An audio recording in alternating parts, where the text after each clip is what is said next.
السلام عليكم ورحمة الله وبركاته. بسم الله الرحمن الرحيم. الحمد لله رب العالمين. اللهم صل وسلم وبارك على نبينا محمد وعلى آله وصحبه أجمعين. أما بعد. So last week we'd kind of shifted from our usual tafsir class and we'd gone on to a topic which is something to do with the methodology of tafsir. And we said that inshallah ta'ala this is something that we're going to do periodically over time, and that is going through the biographies of some of the more famous authors of tafsir and compilers of tafsir and their methodology in their books and their works of tafsir. So last week we began with Imam al-Tabari rahimahullah ta'ala, and we discussed the vast majority of his life, and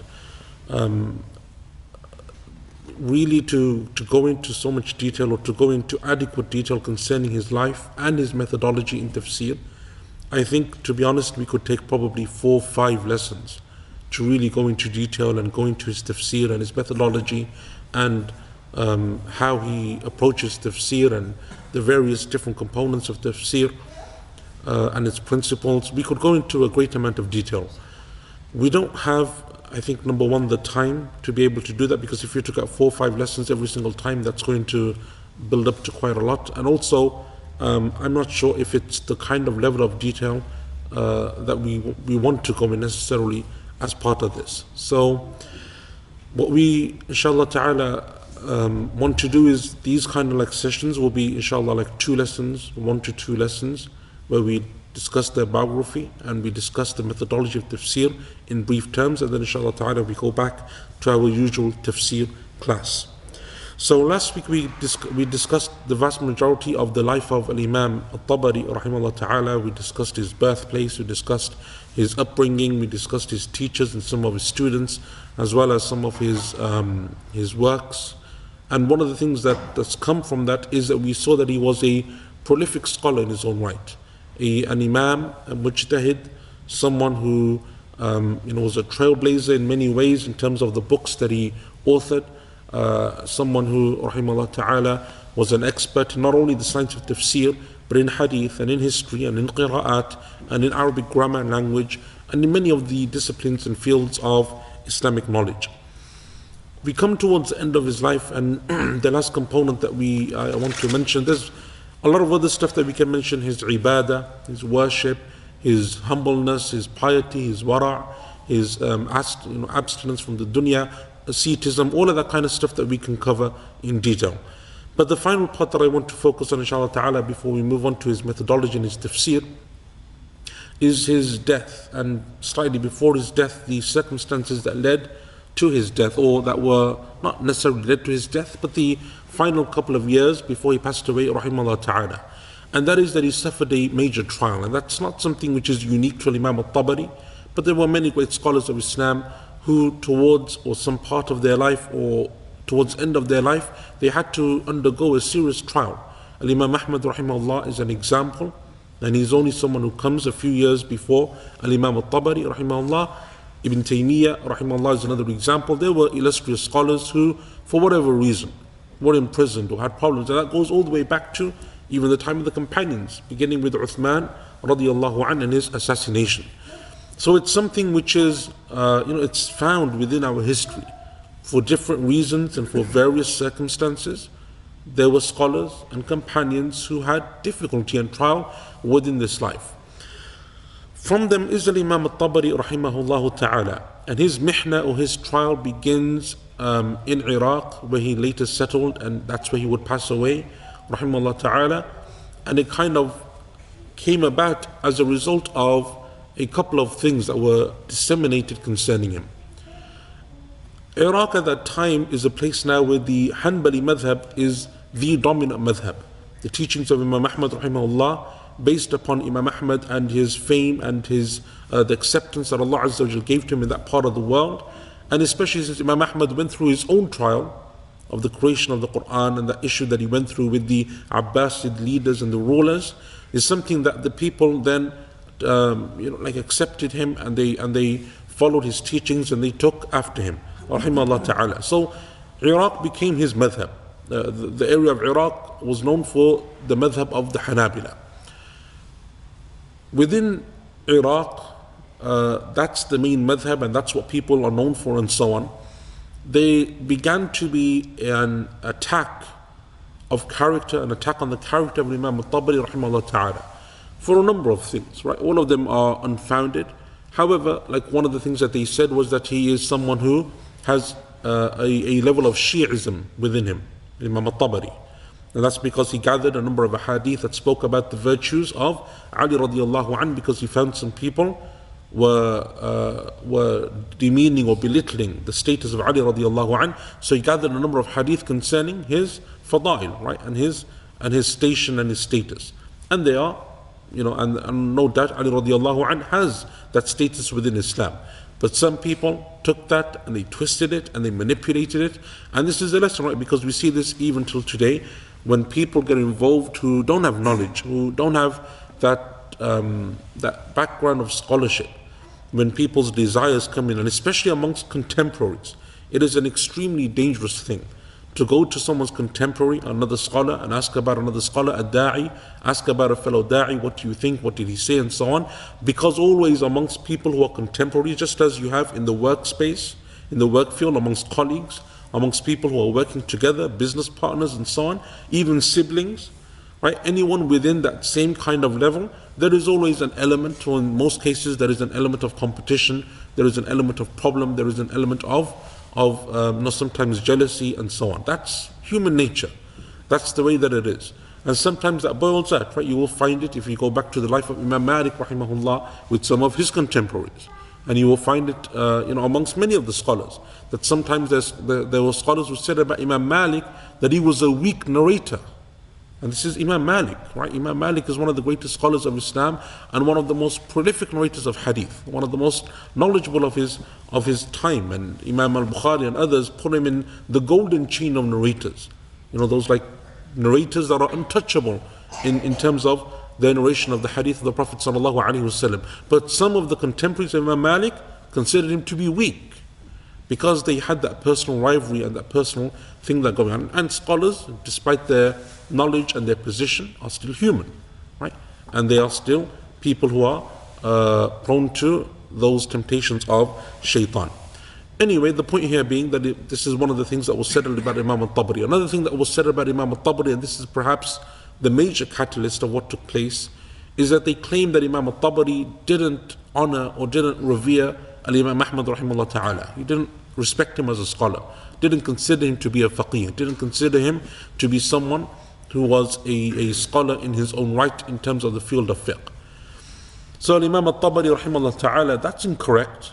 Imam al-Tabari considered Imam Ahmad to be a mujtahid, not only a scholar or a faqih, but someone who has the ability to go back to the text of the Quran and the Sunnah and introduce rulings and derive rulings and set up his own madhab as he did and so on. However, this was something which became prevalent. And what they would do, these people who are blind followers of the Hanbali madhab, people who are, either general folk or they're beginning students of knowledge, they would go and they would take these types of accusations to their shuyukh and to their scholars from the Hanbali madhab and say, this is what Imam al-Tabari says and this is what he does and this is what. And sometimes those scholars wouldn't, as even today you get, when someone comes to you with some news, they don't double check, they don't verify, they don't ask, they just take it to be the truth and then they base their rulings upon it. One of those scholars that Imam al-Tabari had this issue with was the son of Imam Abu Dawood rahimahullah ta'ala. Abu Dawood, the famous scholar of hadith, the compiler of Sunan Abi Dawood. His son, the son of Imam Abu Dawood, his name is Abu Bakr. Abu Bakr Abdullah ibn Abi Dawood. And he's a great scholar in his own right. He's from the teachers of Ibn Hibban and Ad-Daraqutni, and many scholars are from his students. He is a scholar. Some of the scholars said that he was more knowledgeable than his father, surpassed his father in the science of hadith. Anyway, he was one of those people that was brought into this issue. People would take these accusations to him and he would say things about Imam Tabari and vice versa and so on. And so it became a big issue. Because they are the majority. And Imam al-Tabari, as we said last week, isn't someone who follows any madhab. Doesn't follow the Hanbali madhab, doesn't follow the Shafi'i madhab, doesn't follow any madhab. He is a scholar in his own right and he has a madhab in his own right. And so because he didn't fit in to those boxes or those kind of what the people understood in terms of how to follow fiqh and so on, they had this issue against him. He had students and he had people that supported him, but they were the minority. So what ended up happening, to cut a long story short, is that they literally placed him under house arrest. Not by government or by rule. This wasn't the rule of the Khalifa saying this or the governor or anyone. The people themselves, as they did in the time of Uthman radiallahu anh, where the people took the matter into their own hands and they came and they just literally placed Uthman radiallahu anh under house arrest, wouldn't allow anyone to go near him, wouldn't allow people to visit him, wouldn't allow food and water to enter into him. They just took on, the mob rule, took on putting him under house arrest. Something similar happened to Imam al-Tabari rahimahullah ta'ala. So he's placed in this condition where he is under house arrest for all intents and purposes. So Imam al-Tabari rahimahullah ta'ala is placed under house arrest. And this is like a year or perhaps even 2 years before his death, rahimahullah ta'ala. He died in the year 310 Hijri. So this is like a couple of years before this. So the students would come and they would enter into his house at the beginning, and that's where they would study with Imam al-Tabari. After a while, those students are lessened. Not everyone's allowed to come in. Only some people are allowed to come in. Others are not. Over time, even that stopped, and only very few people can come in.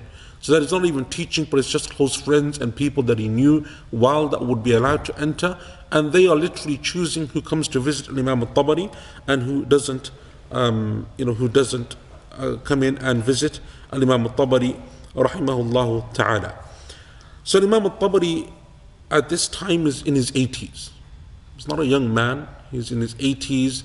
He spent a lifetime of traveling. As we said, he was someone who traveled extensively throughout the Muslim world, seeking knowledge, learning hadith, gathering narrations. He's someone who's been writing and authoring, so it's taken its toll upon him. And he's in his 80s, rahimahullah ta'ala. So he spends literally his last few months, perhaps up to a year or more, under this type of house arrest, where the people who are coming in to see him lessen and lessen and lessen, and that continues until he dies in the month of Shawwal in the year 310 Hijri. Something which shows you the character of Imam al-Tabari rahimahullah ta'ala is that a scholar by the name of Abu Bakr ibn Kamil, who was from the students of Imam al-Tabari. He said that I came to Imam al-Tabari and visited him shortly before his death. And I said to him, "O Imam, will you forgive everyone who did this to you? Those people who placed you under house arrest, they spread these rumors about you, they harmed you. Will you forgive them and pardon them?" And Imam al-Tabari said, "I have forgiven all of them, except those who claimed that I was an innovator. Those who attacked my aqidah, my religion, said that I brought innovation into Islam. That's something that I don't forgive because of obviously the seriousness and the graveness of that accusation.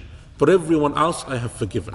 Right? And that's very similar to Imam Ahmad rahimahullah ta'ala, who other than the leaders of the attacks against him, he said that I forgive everyone else. Another of his contemporaries, Abu Bakr ad-Dinuri, he says that I entered upon Imam al-Tabari on the Monday that he passed away.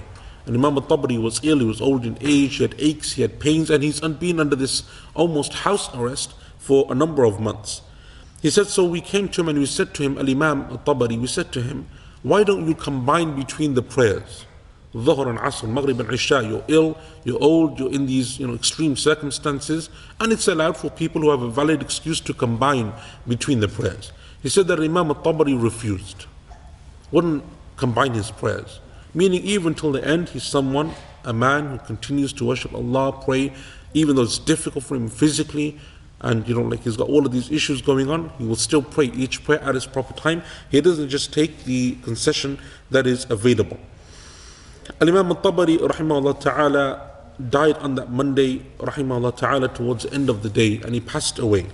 Ibn Kathir rahimahullah, the famous scholar and obviously a scholar of tafsir as well, but also a biographer in his own right, he says concerning Imam al-Tabari rahimahullah ta'ala, he died in his house and he was buried in his house. He says those people that came and they placed him under house arrest wouldn't even allow his body to be removed from the house, that it should be taken to a masjid where people can pray his janazah and be buried in the graveyard of the Muslims.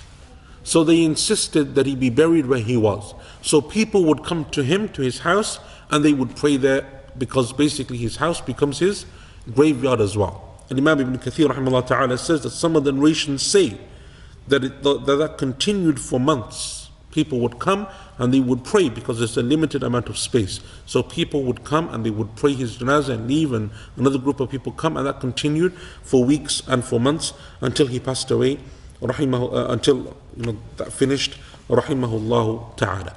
So that is a brief biography of Imam al-Tabari, rahimahullah ta'ala, this amazing scholar who I think is rarely spoken about and rarely acknowledged in terms of his contribution to Islam and in terms of, especially in tafsir, but in terms of just generally the scholarship that he brings to our religion, rahimahullah ta'ala.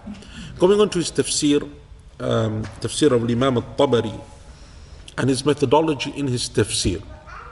We're going to speak about this in general terms, what he mentions in his introduction himself, his main goals and objectives of penning his tafsir, of compiling his tafsir, and then we're also going to go inshallah ta'ala into some of the details and give some examples, and inshallah ta'ala we will do all of that by the end of today's session.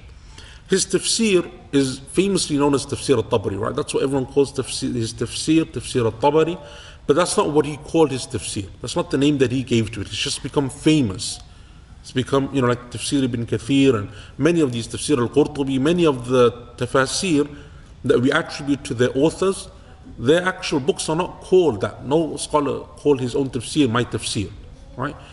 They have names for it, but just over time, it's become famous with another name. Like Sahih al-Bukhari. Sahih al-Bukhari has a very long name, right? Its official name is not Sahih al-Bukhari, but it's just become known as Sahih al-Bukhari over time.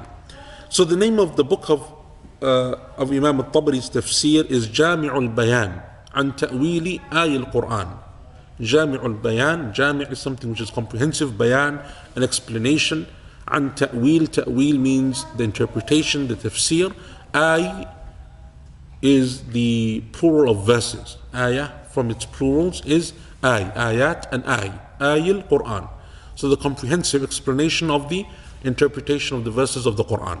That's the name that he gave it, right? But obviously it is more well known as Tafsir al-Tabari, to the extent that I think if you would say that name to most people, they'd be like, I don't know what that is, right? What are you referring to? So that's an example of how something becomes famous by a name other than the name that was given to it originally.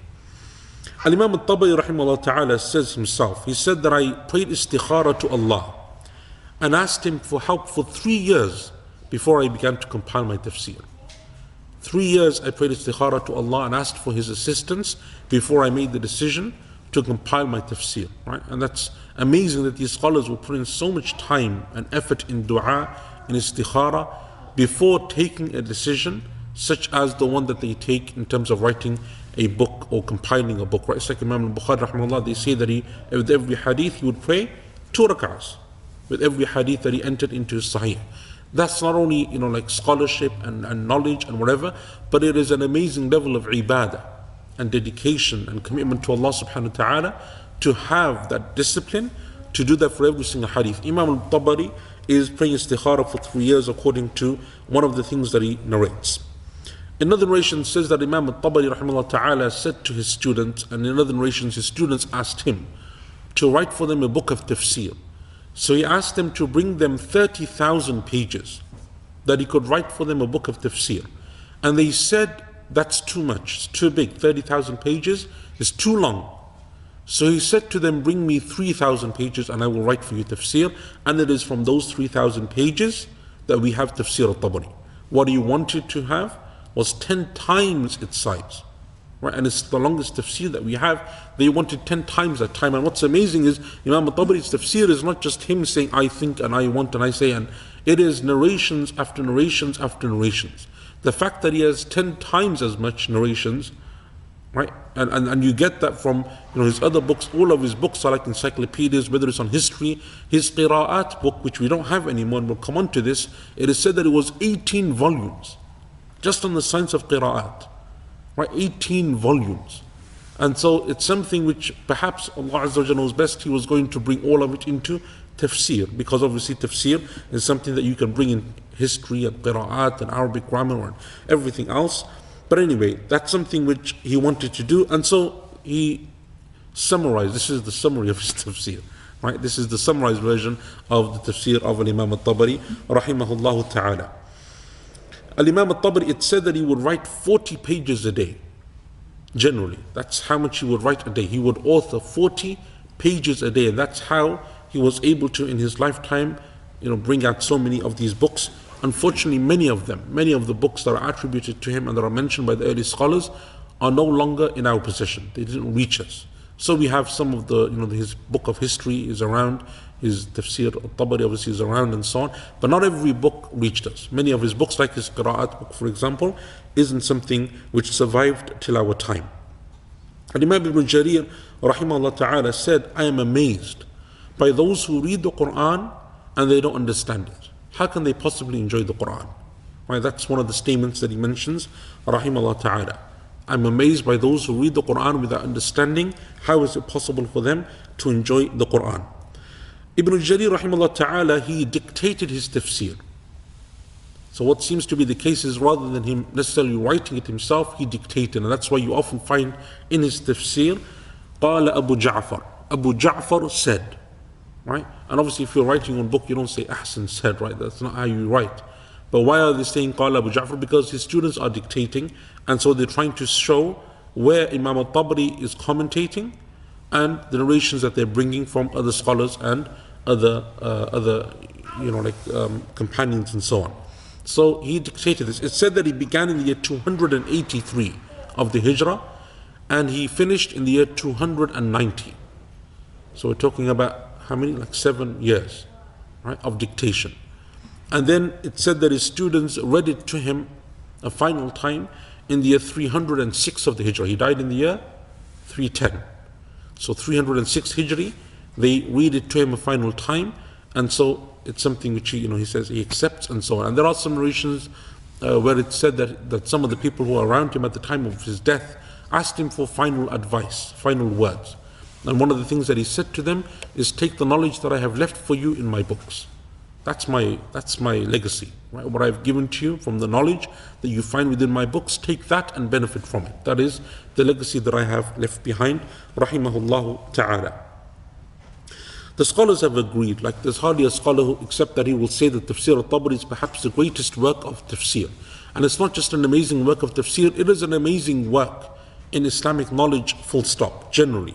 And Imam al-Nawawi rahimahullah ta'ala said, أجمعت الأمة, the Ummah has united, that there has been nothing authored like the tafsir of Imam al-Tabari, because his tafsir contains qira'at, it contains Arabic, it contains poetry, it contains fiqh, it contains so many different things within that single tafsir. Ibn Taymiyyah rahimahullah ta'ala was asked for the most authentic tafsir, and he said that the most authentic tafsir that we have is the tafsir of al-Tabari. And that doesn't mean that Tabari's tafsir, everything within it is authentic in terms of narrations, but what it means is that number one, he's given to you chains of narration by which you can see and go back and determine what is authentic or not authentic. And number two, his own commentary is something which is based firmly upon authentic knowledge, upon classical knowledge. He goes back to the Quran, the Sunnah, the statements of the companions, the Tabi'een. And so Imam Ibn Taymiyyah rahimahullah says that it is from the most authentic work of tafsir that we have. Ibn Atiyah rahimahullah ta'ala, who's also a famous scholar of tafsir, has a famous book of tafsir known as Tafsir Ibn Atiyah. He says that Imam al-Tabari rahimahullah ta'ala, he gathered for the people the various strands of tafsir and brought them together. So all of these narrations that were dispersed, right? Ibn Abbas says, and Abdullah ibn Mas'ud says, and Mujahid says, and so on and so on. And all of these different narrations that are everywhere, he brought them together within a single work. And that is one of the greatest contributions that he made. And not only that, but he placed each one of them with their chain. So you would know exactly who Imam al-Tabari got it from, all the way back to those scholars of Islam. And Imam al-Suyuti rahimahullah ta'ala said, his book of tafsir is the greatest of the books of tafsir. It is something within which he mentions not only the statements of the scholars, but he tells you which are more stronger and which are more correct. And he mentions within it his deductions and his own deriving of rulings, rahimahullah ta'ala. And we mentioned, I think last week, the statement of some of the scholars who said that if you had to travel all the way to China to get Tafsir al-Tabari, it would be worth the trip. It would be worth, and that's obviously their time, not today when it's a 10-hour flight, right? It's like when you're talking about the other side, literally the end of the world as they knew it, That's what it means. If you had to go to the end of the world to get the tafsir of Imam al-Tabari, it would be worth it because of what it contains. Rahimahullah ta'ala, may Allah Azza wa Jalla have mercy upon this great Imam. Al-Imam al-Tabari rahimahullah ta'ala mentions his own methodology, or mentions some of his methodology in his tafsir, in his introduction to his tafsir. And he mentions that he's going to do a number of things, or one of the things, or the objectives that he has from his tafsir is to accomplish a number of things. Number one is to bring together all of these different statements and opinions of tafsir. So what he gathered from the companions, from the students of the companions, and from their students, so the first 3 generations of scholars, to bring all of their statements of tafsir together. That's the first thing. Number 2, then to order them. So you'll find within his tafsir it's a very nice tafsir in terms of the way that he orders them. For example, if there's multiple opinions, he will say, some of them said that, and we'll give a couple of examples of this later on, some of them said that this means such and such. And these are the scholars who said this, and then he will mention his narrations with his chain of narrators going back to those scholars that this is what they said. And then he'll go to the next body of opinion, the second opinion. Other scholars said that this means such and such. Who said this? And then he will mention his narrations. And so not only did he gather them together, he could have very easily just jumbled them all together. And so it's very difficult to understand and read and determine who said what and how many scholars said this opinion or that opinion. But what he does is he actually puts them into some order. He mentions who came with these opinions, with the chain of narration, and that is also something which is extremely important.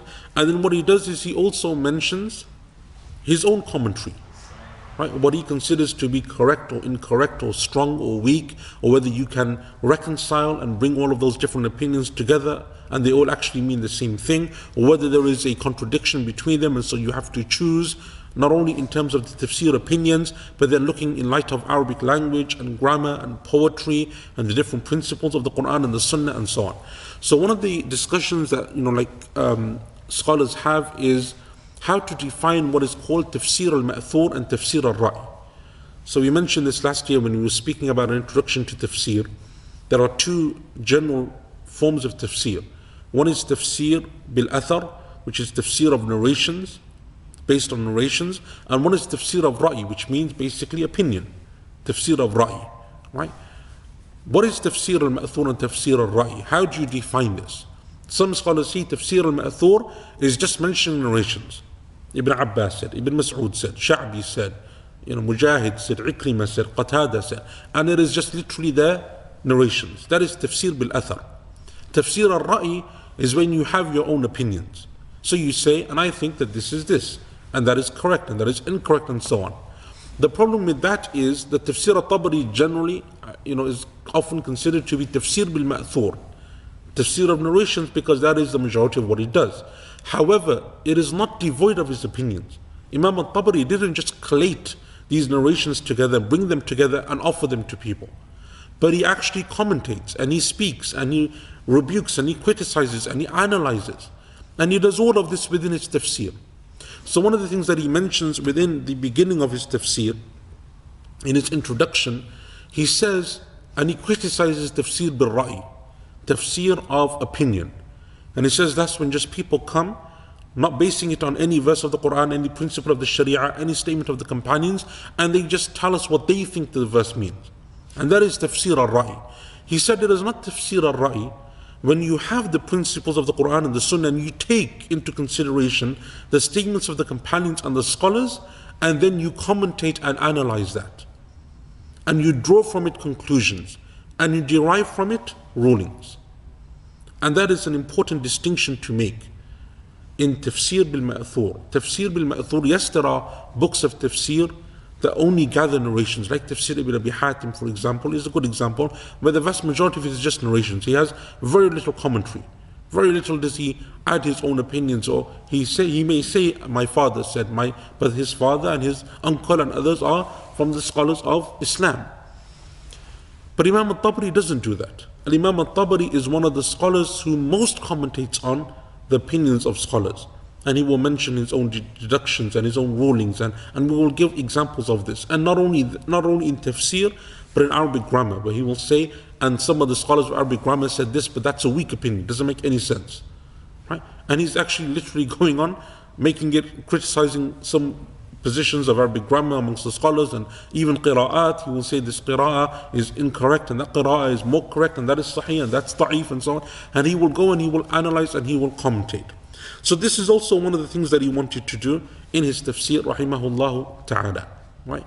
And so he brings all of this together within this single book of his tafsir, as we said. Al-Imam al-Tabari, rahimahullah ta'ala, he begins with a long introduction to his tafsir. And he mentions within it a number of issues from the sciences of the Quran, and generally from ulum al-Quran and usul al-tafsir. He mentions, for example, the issue of the language of the Quran. Right? One of the classical debates among scholars of tafsir is whether everything in the Quran is Arabic, or whether the Quran has words in it that have been Arabized. They are foreign words that have been incorporated into the Arabic language. That is a classical debate amongst the scholars of tafsir. He mentions that. The ahruf al-sab'a, the 7 dialects, for lack of a better translation. What is it referring to? What do they refer to and what do they mean? Covers that.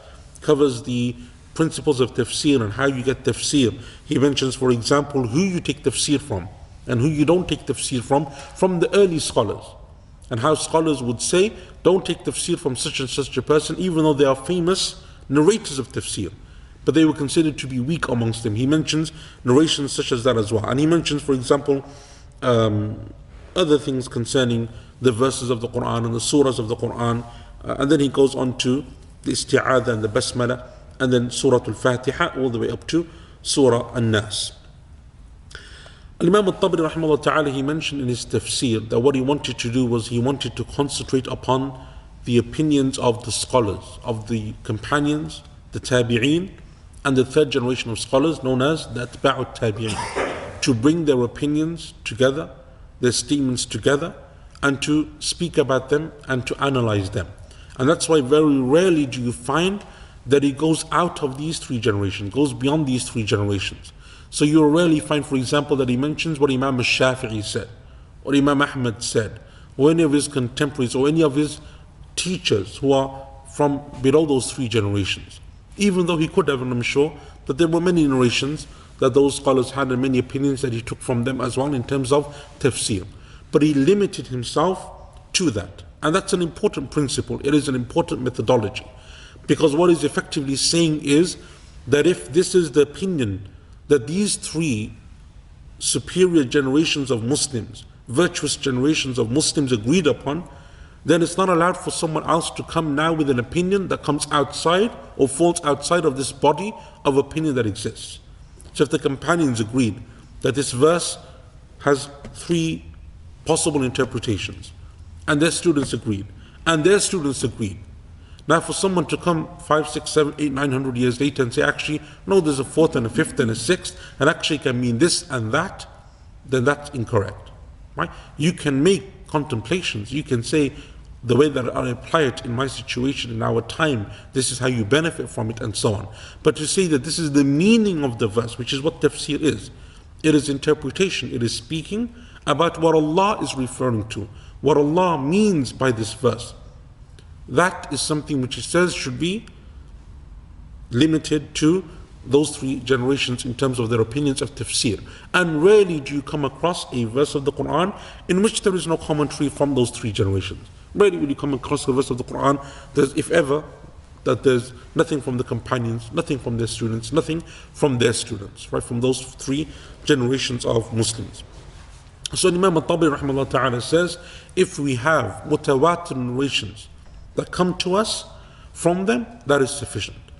And if we have authentic narrations that come from them, they're not mutawatir, but they are authentic narrations that come from 2 or 3 or 4 or 5 or however many, they come to us, then that is also something that we accept. And he says we base that upon the principles of the Quran that Allah mentions, the Sunnah of the Prophet ﷺ, the Arabic language, the ash'ar, the poetry that the Arabs had.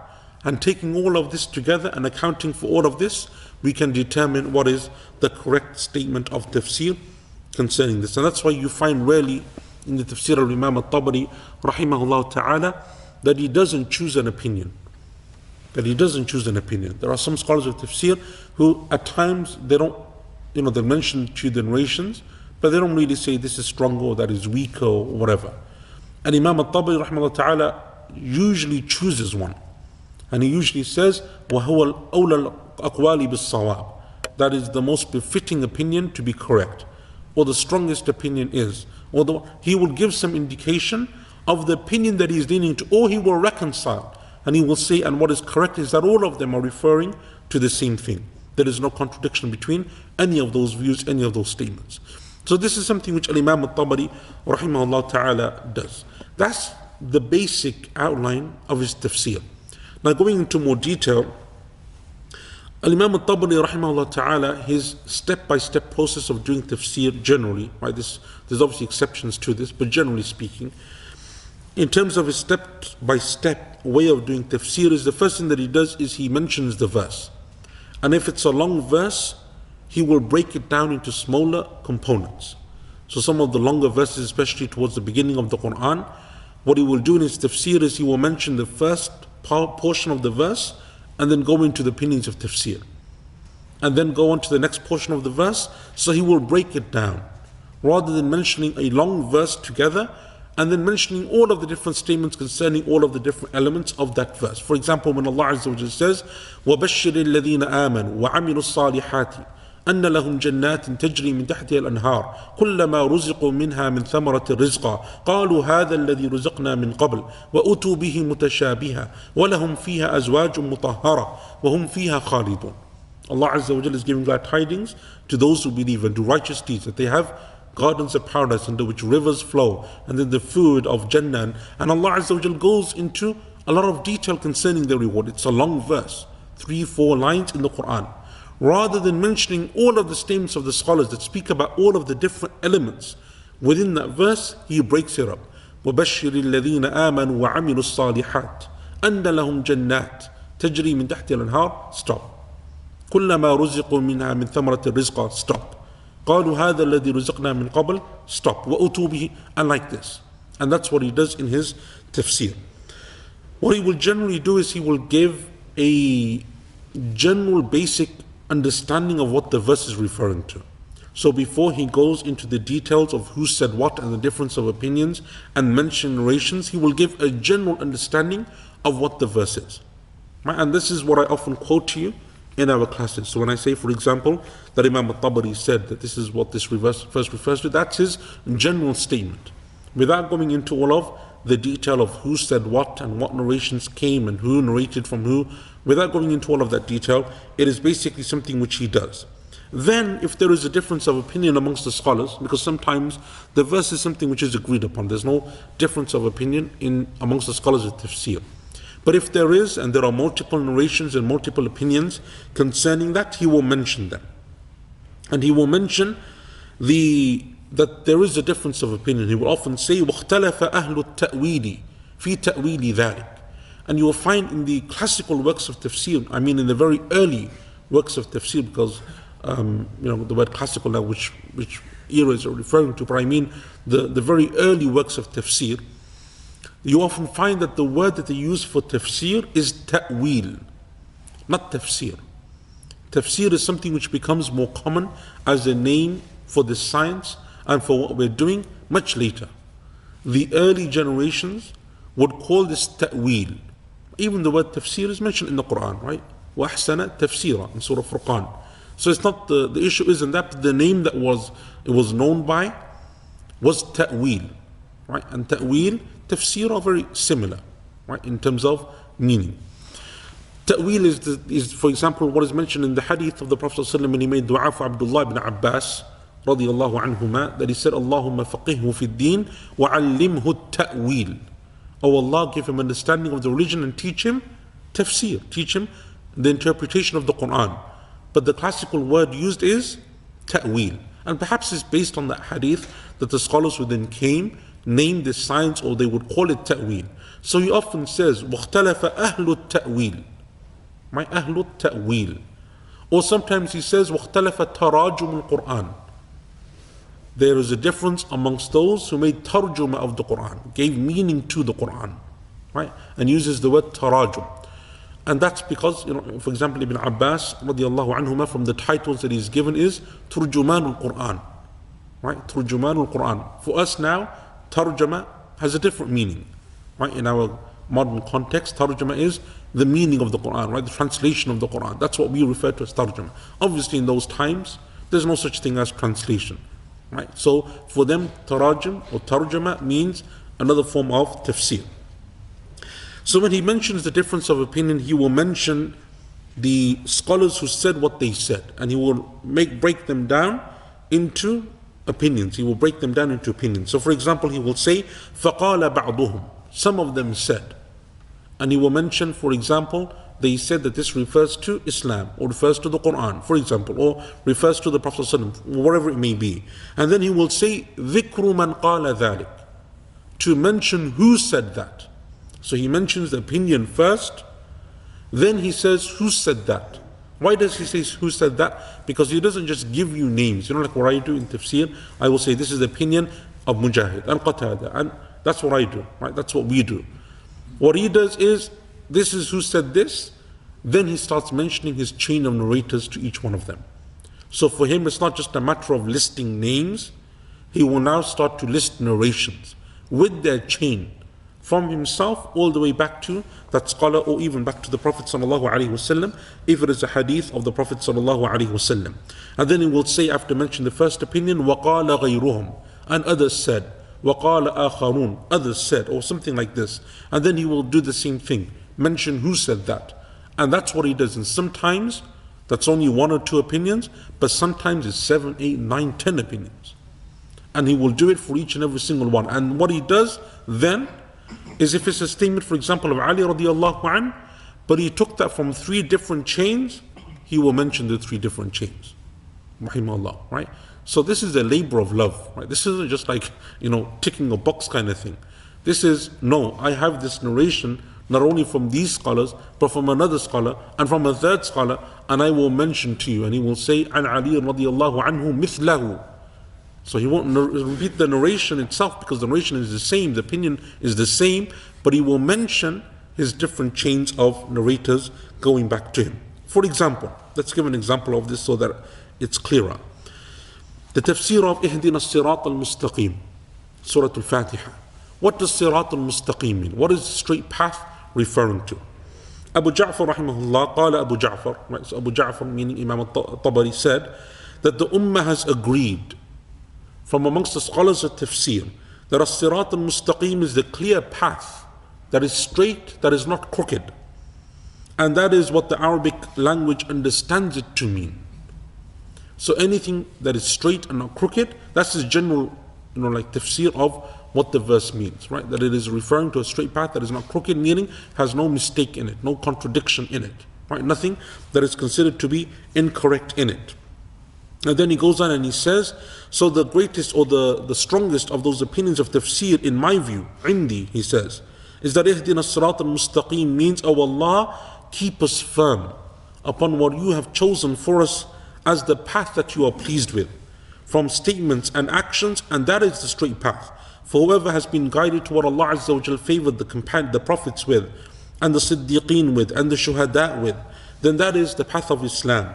And it is to accept the message of the prophets, and to hold on to his scriptures, and to work in accordance to them, and to stay away from that which they warned from, and to follow the methodology of the Prophet ﷺ, of Abu Bakr, of Umar, of Uthman, of Ali, and every righteous slave of Allah Azza wa Jal. All of this is the straight path. And what he's basically done is he has brought together all of the different opinions of the scholars of tafsir, right, that he will now mention, and brought them together and reconciled between them. He says, وَقَدْ اخْتَلَفَتْ تَرَاجُمَةُ الْقُرْآنِ. But the scholars of Quran, or the Mufassirin of the Quran, differed as to the exact meaning of as-Sirat al-Mustaqim. However, all of them fall under the meaning that we just gave. All of them come under the meaning that we just gave, meaning that I've reconciled between them. So he mentions the first opinion that as-Sirat al-Mustaqim refers to the Quran. As-Sirat al-Mustaqim refers to the Quran, right? And that's something which he mentions, right? Holding on to the message of the prophets and the scriptures that they came with. And he mentions that this is the narration of Ali and Ibn Mas'ud radiyallahu anhuma. So just to give you an example of this, right? ما روي عن علي رضي الله عنه, that he said concerning the Quran, it is the Sirat al-Mustaqim. He says, قال حدثنا أحمد بن إسحاق الأهوازي قال حدثنا أبو أحمد الزبيري قال حدثنا حمزة الزيات عن أبي المختار الطائي عن أبي أخي الحارث الأعور عن الحارث عن علي رضي الله عنه قال الصراط المستقيم كتاب الله. Right? So basically what he's done is he says, who mentioned this opinion? He'll give his statement, he'll give his chain of narrators, and in the statement of Ali radiallahu anh, for that one narration of Ali, he gives 3 different chains of narration. Right? 3 different chains of narration to that one statement. And then he mentions something similar from Abdullah bin Mas'ud. He then goes on to mention the second opinion, that as-Sirat al-Mustaqim refers to the religion of Islam. And he mentions that as the opinion of Abdullah bin Abbas and Ibn Mas'ud also, and Muhammad ibn al-Hanafiyyah, rahimahumullah, wa radiyallahu anhum. And then after mentioning those narrations, he mentions the third opinion, that it's referring to the Prophet sallallahu alaihi wasallam and following his sunnah. And that is the opinion also mentioned of Ibn Abbas and Abu al-Aliyah and Al-Hasan al-Basri, rahimahullah ta'ala. And all of this, like, just to cut it short, because it's all narrators and narrations and narrators and narrations. But that's basically what is done. And then he says at the end, and the stronger opinion is the one that we chose, right? That all of this comes back to the same interpretation that we gave. All of them referring to the same thing. The Sunnah is Islam, and the Quran, all of them complement one another. You can't have one without the other. And so therefore he's establishing also his methodology of it being something where the scholars sometimes give tafsir by way of example, as we've mentioned before. One of the other things that Imam al-Tabari rahimahullah ta'ala does is he mentions the qira'at. Not every book of tafsir deals with qira'at, but Imam al-Tabari does. Yaqut al-Himawi rahimahullah ta'ala, who's a scholar who has a book that he literally compiled all of the scholars that came before him and all of the books that they authored. And it's a good reference point because many of those books are lost over time. Right? So we know, for example, the Tatar invasion, Genghis Khan and his crew, when they came and they decimated Iraq and all of that, they destroyed many of the manuscripts and the early works from those scholars. Anyway, he mentions in his book that Imam al-Tabari rahimahullah ta'ala had a book in qira'at. He said, له كتاب جرير في القراءات. He has an amazing book in qira'at. I saw it in 18 volumes. I saw it being 18 volumes long. He says, he mentions with it the qira'at that are acceptable, the qira'at that are shadh, that are peculiar. And not only that, but then he goes on to mention why, and he goes on to explain them and the differences between them. He goes into an immense amount of detail. And we mentioned last week that Imam al-Tabari rahimahullah ta'ala is from the teachers of the scholar Ibn Mujahid. And Ibn Mujahid is considered to be from the earliest people who wrote and compiled the science of qira'at. Right? He's the first one who brought together the 7, what we consider to be the main qurra, the 7 different qurra. He was the first to this. Imam al-Tabari is the teacher of that scholar. It said that Ibn Mujahid rahimahullah, in the month of Ramadan, after leading Taraweeh, he would be with his students and he would pass by the masjid of Imam al-Tabari, where Imam al-Tabari was reciting Quran. It said that Imam al-Tabari had an amazing voice, amazing recitation. And Ibn Mujahid would stop and he would listen to Imam al-Tabari's recitation. His students would say to him, why do you stop here every night to listen to Imam al-Tabari when you are the scholar of qira'at, right? You're the reference point in this science. He would say, I don't think that Allah has given to anyone on the face of the earth recitation like the recitation of Imam al-Tabari. Right? So he was someone who used to look up to Imam al-Tabari in this field in which he is himself the expert and the specialist.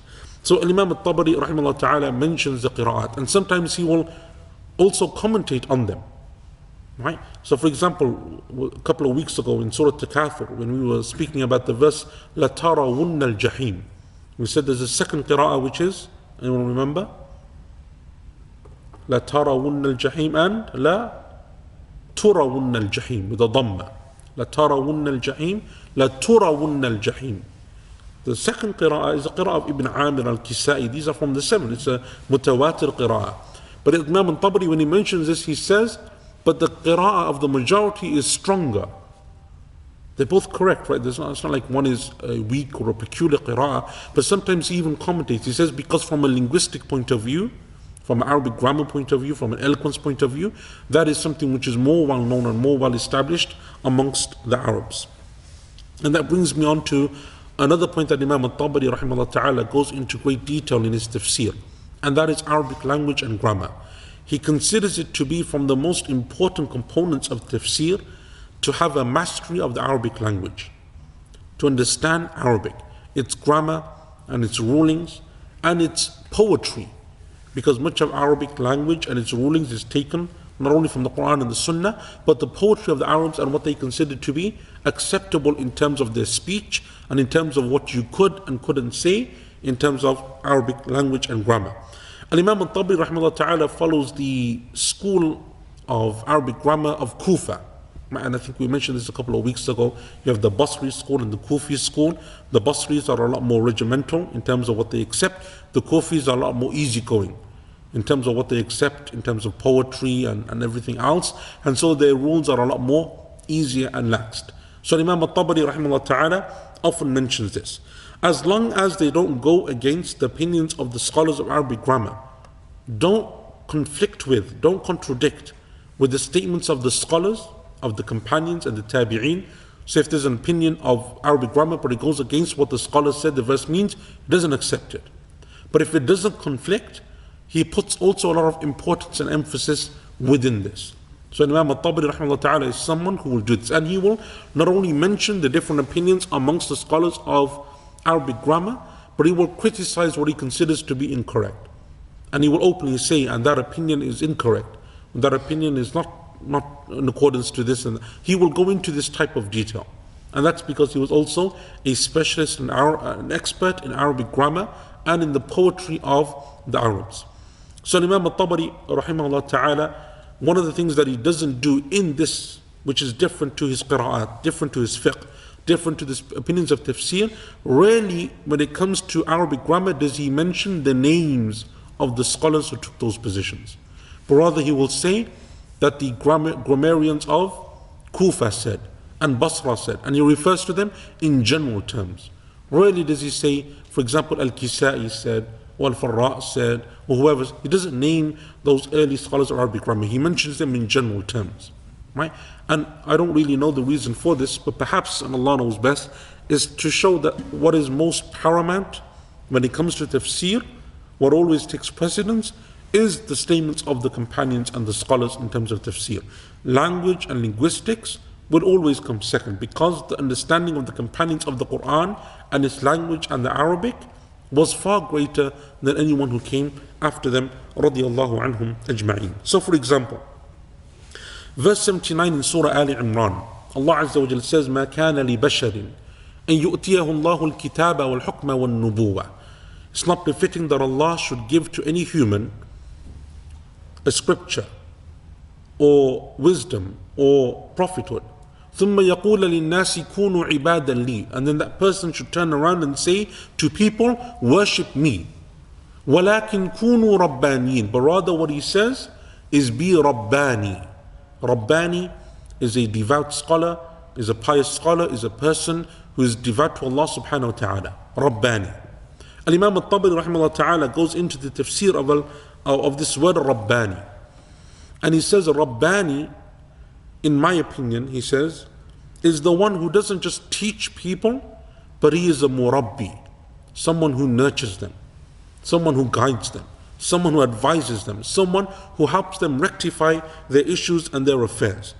So he says that it's not just the word Rabbani, it's not just about teaching, but it's also to have an added element where you have knowledge but you have fiqh and understanding, and you bring them together and you help people better themselves. You're like someone who nurtures and rectifies them rather than simply teach.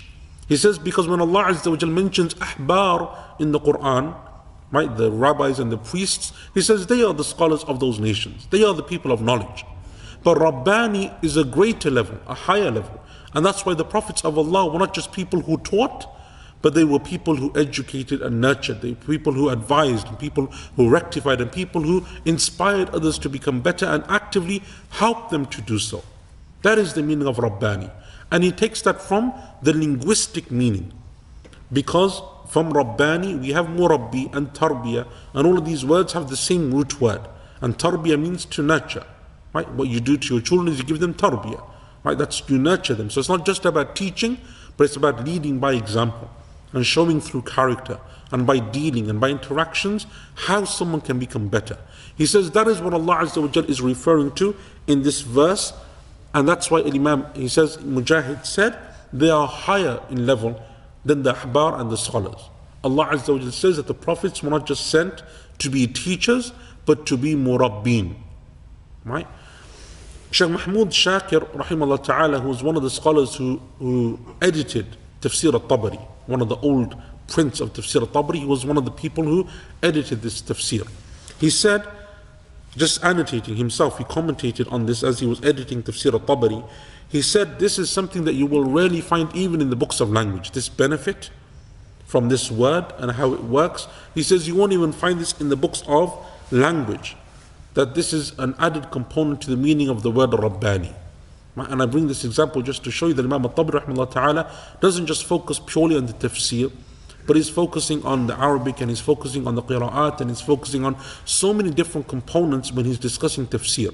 And that's why you have people, for example today, who do their PhD on deriving from the tafsir of Imam al-Tabari his fiqh manhaj, his fiqh madhab, from his tafsir, because his tafsir is that extensive, right? Or his aqidah, right? From his tafsir. And so you can literally take from this one book so many different sciences and so many different points of benefit. One of the other things that he does mention is Israeliyat. He mentions the Judeo-Christian traditions within his tafsir, but often what he does is he mentions them with narrations, with chains of narrators. So Imam al-Tabari rahimahullah ta'ala in his tafsir, he mentions chains of narrators for everyone. One of the things that he doesn't do is he doesn't commentate on those chains. He doesn't say they are weak or authentic. Won't say that narrator is acceptable or unacceptable, trustworthy, untrustworthy. He doesn't. And that seems to be because his methodology in this is that he's giving you the chain of narration. You should be able to determine that for yourself. And obviously he's not talking to people like me and you, right, in 2020. He's talking to his generation, right, and his students and people who have a certain level of scholarship and certain level of knowledge, that they should be able to make that determination as to whether those chains of narrators are acceptable or unacceptable. So he doesn't commentate on that. But he will mention, for example, the Israeliyat. And he mentions them in his book, and he will commentate on them. Right? And I want to just give you a quick example of this in the story of Adam alayhi salam in Surah Al-Baqarah, verse 36.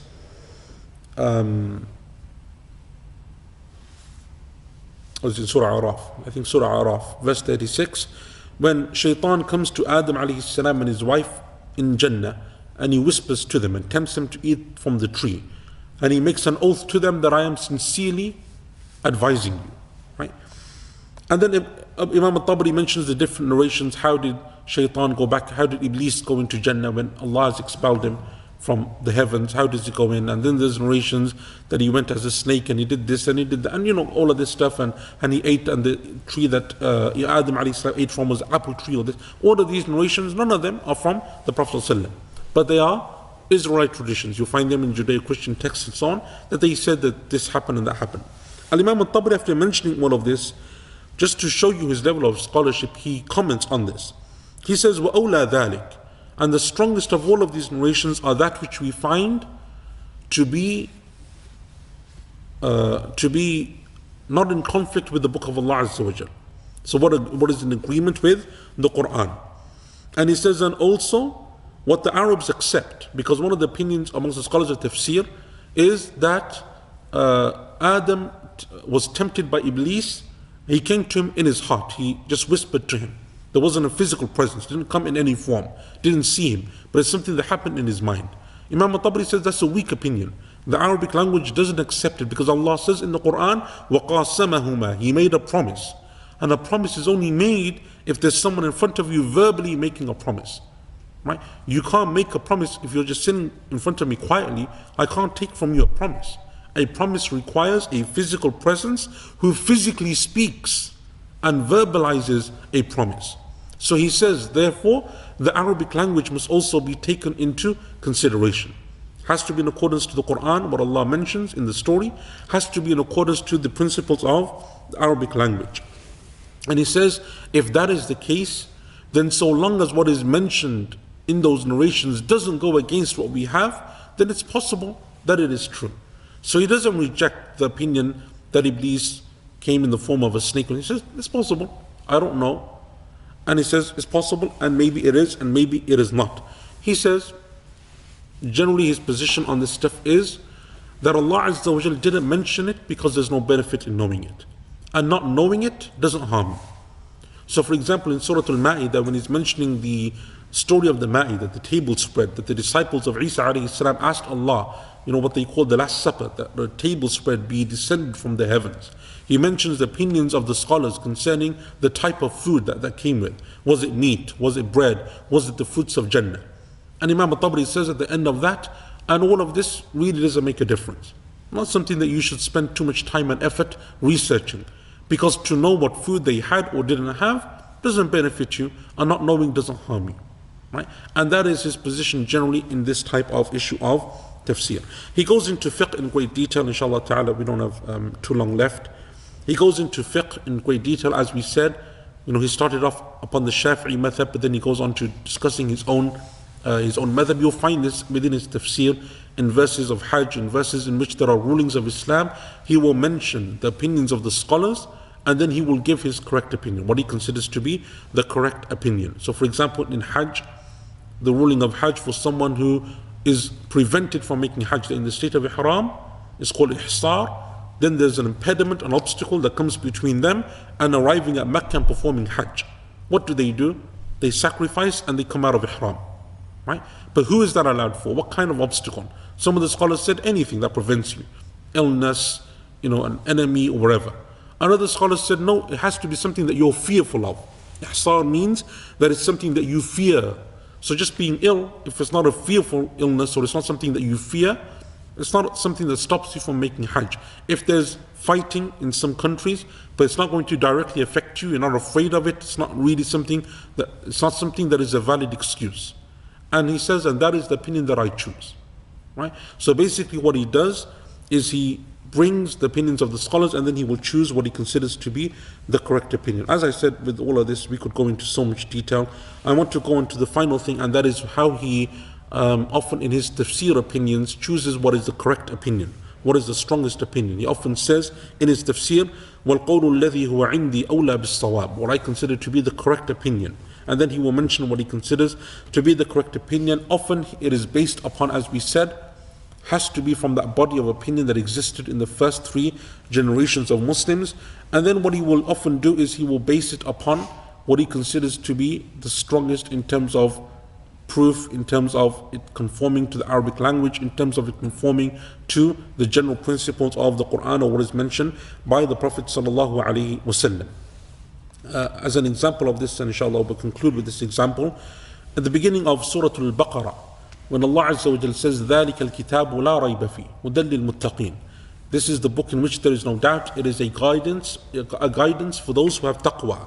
Allah then says, الَّذِينَ يُؤْمِنُونَ بِالْغَيْبِ وَيُقِيمُونَ الصَّلَاةَ وَمِمَّا رَزَقْنَاهُمْ يُنْفِقُونَ, those who believe in the unseen, they establish the prayer, they provide or they spend from that which we have provided for them. وَالَّذِينَ يُؤْمِنُونَ بِمَا أُنزِلَ إِلَيْكَ, so those are the first 2 verses. هُدًى لِلْمُتَّقِينَ, they believe in the unseen, establish the prayer, give charity. Allah then says in the next 2 verses, وَالَّذِينَ يُؤْمِنُونَ بِمَا أُنزِلَ إِلَيْكَ وَمَا أُنزِلَ مِنْ قَبْلِكَ, those who believe in what we revealed to you, what was revealed before you. وَبِالْآخِرَةِ هُمْ يُقِينُونَ, and they have certainty in the akhirah. أُولَٰئِكَ عَلَىٰ هُدًى مِّن رَبِّهِمْ, they are the ones who have received guidance from their Lord. وَأُولَٰئِكَ هُمُ الْمُفْلِحُونَ, and they are the successful. Amongst the scholars of tafsir, there is a difference of opinion. Some of the scholars of tafsir said that the first 2 verses refer to the believers of this ummah only, and the second 2 verses refer to the believers of the Jews and the Christians who believe. So 2 verses for the believers of the Arabs and the Muslims, and the other 2 verses refer to those people who believed in the past scriptures, and that's what Allah says, and that was revealed to you and before you. Other scholars said no, it is the opposite. All 4 verses were revealed concerning the believers of this ummah. Nothing to do with the believers of past nations. And others said it is open to everyone. This ummah and others from this ummah, all 4 verses refer to everyone. So we have 3 opinions, that you divide the 2 verses, first 2 verses for this ummah, the second 2 verses for past nations. Second opinion is that all 4 refer to only this ummah. The third opinion that all 4 refer to everyone who accepts Islam is a believer, from the past nations, from this nation. Al-Imam al-Tabari rahimahullah ta'ala chooses the first opinion. He says, what I consider to be the strongest opinion based on the context of the verses is that the first 2 verses refer to this ummah, the second 2 refer to the previous ummah. Right? Even though Ibn Kathir and others differ with this, and they say it refers to everyone, it is general. But just to show how he makes tarjih, how he considers to be something to be the strongest opinion. He bases it upon the context of the Quran, the fact that Allah is mentioning previous nations, scriptures that came before you. So he's taking in the language to account, he's taking in the statements of the scholars, and he's bringing all of that together, and that's what he's basing his decision upon, and Allah Azza wa Jalla knows best. So that's a brief methodology, and inshallah I hope that it gives you an appreciation at least of Imam al-Tabari, his work, his efforts, and his methodology in his tafsir. And obviously there is far more to be said on this opinion, on this subject and topic, but it's something which we don't really have the time for. So inshallah ta'ala, I know we have some questions, but hopefully inshallah ta'ala I will deal with those next week inshallah ta'ala. We're going to call it quits for today. Barakallahu feekum wa sallallahu ala Muhammad wa ala alihi wa sahbihi ajma'in. Also, for those of you here, have you stopped the... Are we offline, Nav? Okay, so next 2 weeks I'm traveling, inshallah, I'm abroad. I'm going for Umrah, inshallah. So there won't be a class here, but the class will be online. So we're going to do a class from Mecca and a class from Medina. I'll be doing it live from there. So at the same time, 7:30 UK time, inshallah ta'ala, it will be on the portal. So it will be live broadcasted from there, inshallah, hopefully. Inshallah, if everything goes well, we don't have any technical hiccups. But there won't be a class here. So if you turn up next week, I won't be here. Nav, will you be here? No. So no one will be here. So next 2 weeks, inshallah ta'ala, there won't be class, but inshallah the first Tuesday of March, which I think is it the 3rd? The 3rd of March, inshallah ta'ala, we'll be back. Jazakumullah khair, wa sallallahu ala Muhammad wa ala alihi. Yeah, so the timing might change. I don't know what time. I think Isha is getting later, right? In March. No, I mean your class next week. Yeah, next 2 weeks is the same, but I think in March the Salah time changes. But we'll update you guys.